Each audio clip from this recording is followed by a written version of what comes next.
découvrir le monde, j'ai pigé plein de trucs sur comment faire des colasses. De même si vous êtes horloger, de même si vous êtes peintre. La régularité donne une capacité à surmonter la technique. Pour moi, la littérature, c'est la vie. Et quand je parle de la vie, je parle de la littérature.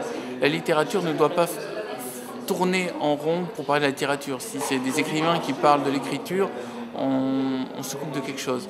Ce que j'ai envie de dire, c'est que les livres, c'est vous, c'est moi, c'est ce qu'on vit tous les jours. C'est une sorte de manière d'observer et de comprendre le monde. Il ne faut pas l'arrêter à l'objet livre. Et en fait, un bon livre doit être oublié dans sa forme.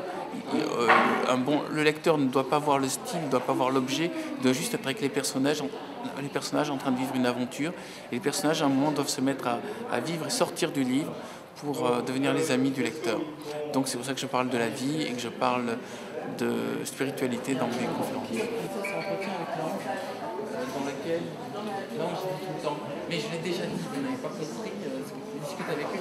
Il faut en effet que c'est aux auteurs de venir sur place pour donner envie aux gens de lire. Et je crois qu'il est important de leur donner les moyens pour qu'eux-mêmes donnent envie à leurs enfants, à leur entourage de lire. C'est comme ça que ça se passe.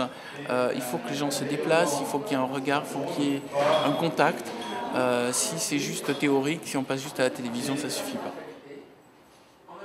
Depuis que je suis ici, il y a à chaque fois beaucoup de monde et j'ai rencontré plutôt des gens qui ont déjà une curiosité, que ce soit dans la spiritualité ou que ce soit dans la littérature. Alors il y a peut-être beaucoup d'illettrisme dans l'île, comme vous me le dites, mais je vois une chose, c'est qu'il y a beaucoup d'intellectuels et beaucoup de gens qui répondent très très bien dans les conférences. Hier soir c'était salle pleine, aujourd'hui c'est salle pleine. Quand j'ai fait la dédicace, il y avait plus de 500 personnes et la dédicace a duré 3 heures. Donc je crois quand même qu'il y a beaucoup de gens qui lisent et beaucoup de gens qui sont intéressés par mes récits sur la spiritualité et sur l'aventure. Manifestez votre bonheur à 3. Alors vas-y. Isabelle. Attends, non. Faisons une dizaine, hein, parce que sinon on n'aura jamais eu.